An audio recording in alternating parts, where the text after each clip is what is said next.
6 na buwang suspensyon ang ipinataw ng Office of the Ombudsman kay Cebu Governor Gwen Garcia.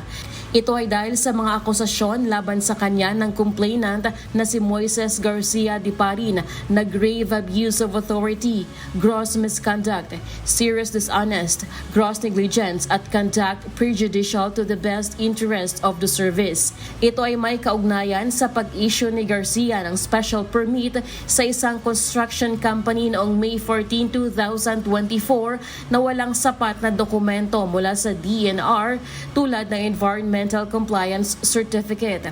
Kinumpirma naman ito ni Garcia pero tutol siya sa naging basihan ng ombudsman para siya ay suspindihin.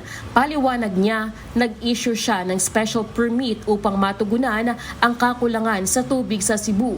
Wala rin anya itong halong personal na interest o mali siya. Ayon pa kay Garcia, nagtatrabaho na ang kanyang legal team para umapila. Sa kabila nito, tiniyak ni Garcia na tuloy-tuloy pa rin ang kanyang pagsiserbisyo sa mga taga Cebu. Si Garcia ay kasalukuyang tumatakbo para sa kanyang ikatlong termino bilang gobernador ng Cebu. Lelaine Moreno, humahataw sa Balita Ngayon.